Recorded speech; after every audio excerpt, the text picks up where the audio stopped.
సీరియల్లో సినిమాలో నటించాలనుకుంటున్నారా? అయితే వెంటనే మా యాక్టింగ్ స్కూల్లో జాయిన్ అవ్వండి. నమస్తే రంగారు. నమస్తే అండి. ప్రేమించినప్పుడు నిజంగా మూడో వ్యక్తి గాని, మూడో ప్రపంచం గాని ఏం కనిపించవండి. వాళ్ళిద్దరే కనిపిస్తారు. చాలా మంచిగా హ్యాపీగా లైఫ్‌ని ఎంజాయ్ చేస్తారు. ఎప్పుడైతే ఒకరి మీద ఒకరికి ఇక ఇష్టం లేదు అని అనుకున్నప్పుడు వాళ్ళు డైరెక్ట్‌గా కొంతమంది చెప్పరనమాట. చెప్పకుండా ఇండైరెక్ట్‌గా కొన్ని సింప్టమ్స్ అనేది ఉంటాయి. సో, అంటే ముదిరిపోయే వరకు కాకుండా అవతల పర్సన్ అరే! ఈ పర్సన్‌కి నేనంటే ఇష్టం తగ్గిపోతుంది అని ఎలా కనుక్కోవాలంటారు? దీనికి కొన్ని ఇండికేషన్స్ ఉంటాయండి. ఇలా ఎవరికన్నా సరే జనరల్లీ మనం చూస్తూ ఉంటాము. రిలేషన్‌షిప్ స్టార్టింగ్‌లో ఇంటెన్సిటీ Yes. ఒక లెవెల్‌లో ఉంటుంది. అవును. వాళ్ళ లవ్ కానివ్వండి, వాళ్ళ కమ్యూనికేషన్ కానివ్వండి, వాళ్ళుండే తీరు అదంతా కూడా ఒక నెక్స్ట్ లెవెల్‌లో ఉంటుంది.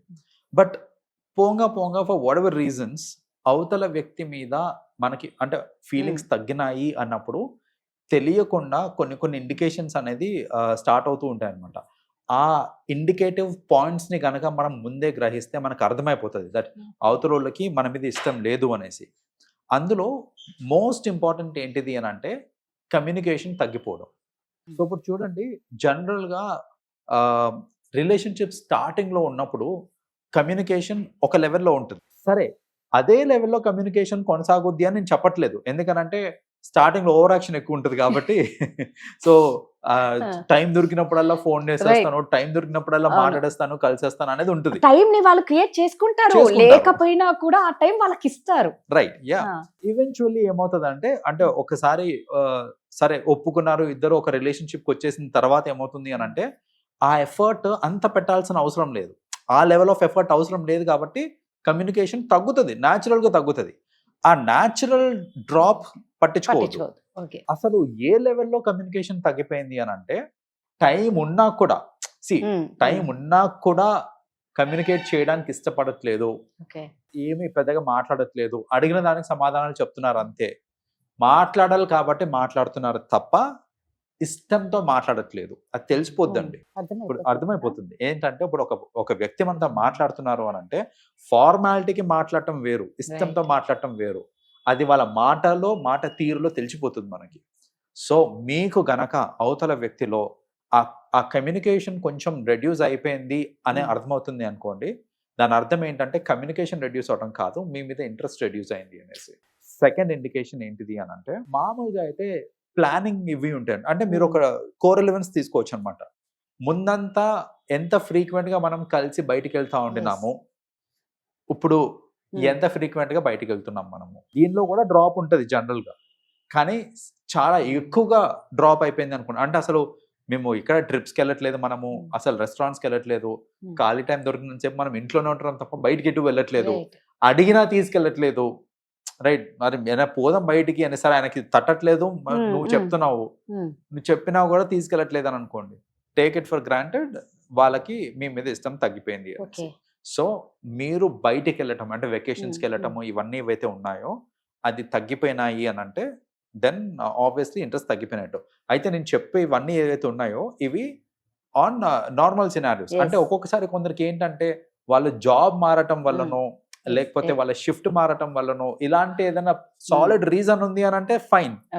రీజన్ ఏం లేదు. లైఫ్ మొత్తం బిఫోర్ ఆఫ్టర్ అంతా సేమ్ ఉంది కానీ ఇవి డ్రాప్ అవుతున్నాయి అనుకోండి. అప్పుడు ఇవి ఇండికేషన్స్ లాగా మనం తీసుకోవచ్చు అనమాట.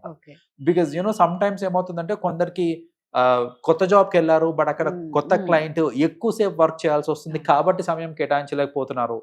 ఇలాంటివి మనం అర్థం చేసుకోవాలి. ఏంటంటే సరే జాబ్ చేంజ్ కదా కాబట్టి ఇవి డ్రాప్ అయినాయి అనేసి. లేదా career change or whatever it is.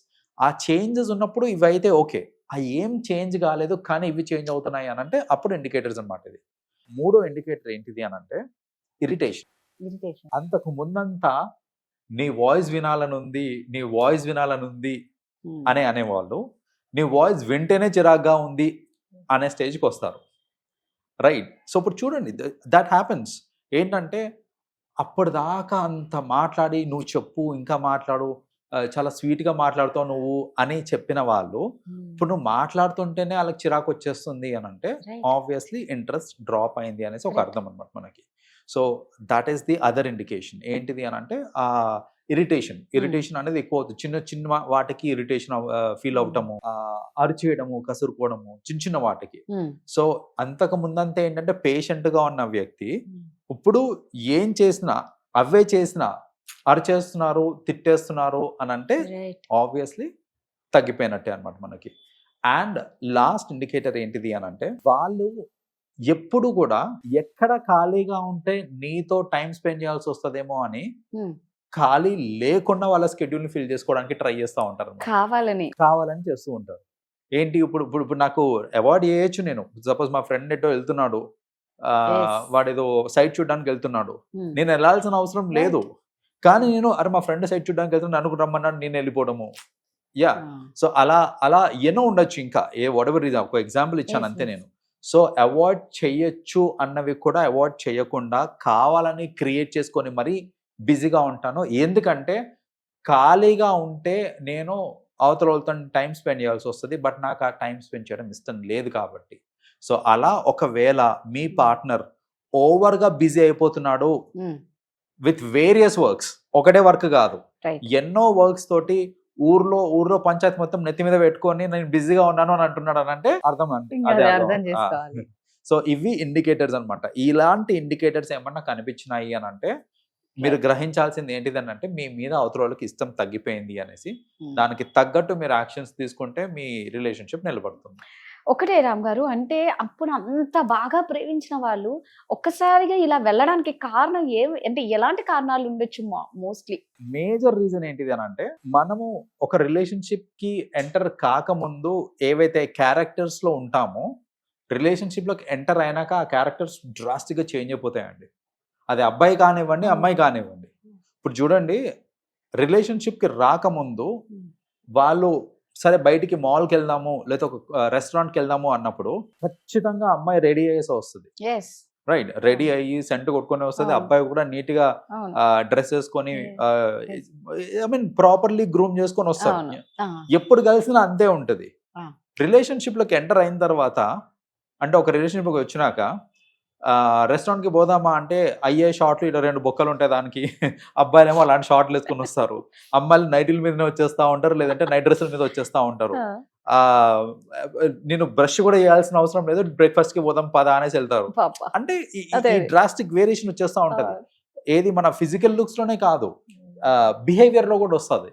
ఏంటంటే రిలేషన్షిప్ లోకి ఎంటర్ కాకముందు అవతలో లేదన్నా సిల్లీ థింగ్స్ చేశారనుకోండి, మనము మన యాంగర్ ని మన ఇరిటేషన్ ని కంట్రోల్ చేసుకుంటాం. మనం ఎందుకు తిడితే మళ్ళా పోతున్నాను అని ఏంటంటే మన యాంగర్ ని మన ఎమోషన్స్ అన్నింటినీ కంట్రోల్లో పెట్టుకుంటాం మనము.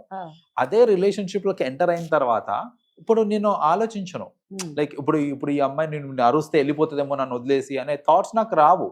అరిచేస్తా, ఇరిటేషన్ చూపించేస్తా, ఏమైనా తప్పు చేస్తే మొహాన చెప్పేస్తా నువ్వు తప్పు చేస్తున్నావు అనేసి.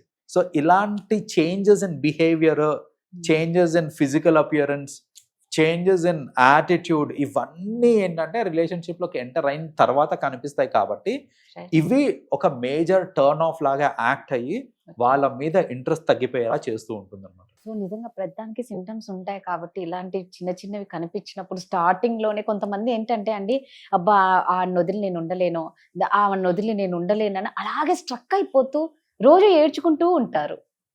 అది ఏం ఆనందమో ఏమో. థ్యాంక్ యూ అండి. వెల్కమ్.